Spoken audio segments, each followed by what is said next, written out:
Un troupeau de moutons broute paisiblement dans un pré quand le bélier le plus âgé prend la parole.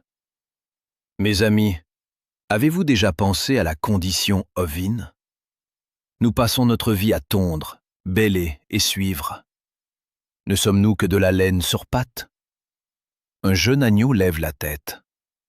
Moi, je ne veux pas finir en pull. Je veux faire du développement personnel. Une brebis sarcastique répond. Ben, c'est profond. Moi, je médite sur l'herbe.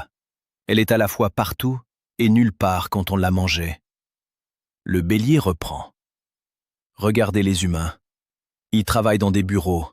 Ils ont des réunions qui durent des heures. Et ils n'en retirent même pas de laine. Nous, au moins, notre production est tangible. Notre existence a un sens textile.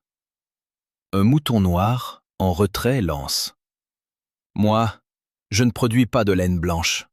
Je suis en marge du système lainier. Je vis ma vérité. La brebis sarcastique bêle de rire. Ben, ma vérité, t'as passé trop de temps avec le berger philosophe. Le chien de berger s'approche, agacé. Arrêtez de faire les intellectuels et avancez vers l'enclos. Sinon, je sors le pamphlet de Nietzsche. Le troupeau obtempère en maugréant. Le soir, dans la bergerie, un graffiti apparaît sur le mur. Moutons de tous les prés, unissez-vous. Le berger le lit et soupire. Encore un coup de la chèvre existentialiste du voisin. Un homme s'inscrit sur une application de rencontre.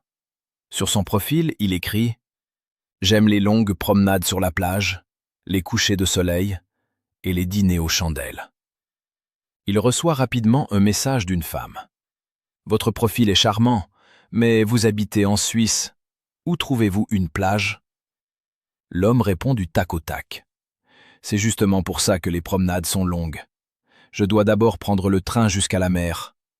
Le coucher de soleil, je l'ai en streaming. Et le dîner aux chandelles, c'est parce que j'oublie de payer la facture d'électricité. » La femme rit par message.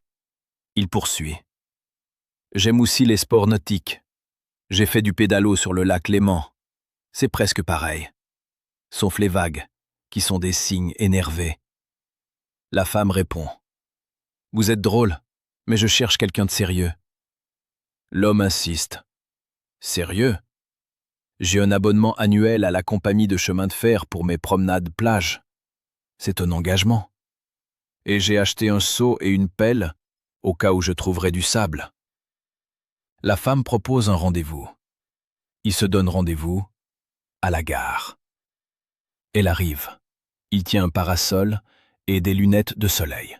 « La plage est à quelle heure ?» demande-t-elle. « Le train de 14h42. J'ai réservé 2 places côté fenêtre pour voir le coucher de soleil sur le wagon-bar. » Ils sont repartis ensemble, main dans la main, vers un compartiment de première classe. Leur premier baiser eut lieu quelque part entre Lausanne et une colline verdoyante. Un automobiliste achète un GPS dernier cri. Tout se passe bien jusqu'à ce que la voix, après un rond-point, déclare « Dans 200 mètres, tournez à droite, si cela a un sens. » L'homme s'exécute, puis demande « Pourquoi, si cela a un sens ?» Le GPS répond « La destination est une construction sociale. La droite et la gauche sont des illusions. » L'homme s'inquiète. Au carrefour suivant, la voix enchaîne. Prenez la file de gauche, puis abandonnez toute certitude. Il obéit, de plus en plus nerveux. Soudain, le GPS lance une tirade. L'existence précède l'itinéraire. Vous êtes libre de vous perdre. L'écran affiche non plus une carte, mais une citation de Nietzsche. Celui qui a un pourquoi peut supporter presque tous les comment. L'homme crie « Je veux juste aller au supermarché !» Le GPS réplique « Le supermarché est une métaphore de la consommation aliénante. Faites demi-tour vers votre âme. » L'homme tente d'éteindre l'appareil, mais il continue en mode vocal. « Ignorer mes conseils vous conduira à l'angoisse. Suivez la voie du détachement. » Il passe devant un panneau « Sortie de route ». Le GPS commente « Oui, sortez de la route, au sens propre, comme au figuré. » Finalement, Il arrive dans un champ. Le GPS conclut « Vous avez atteint votre destination intérieure.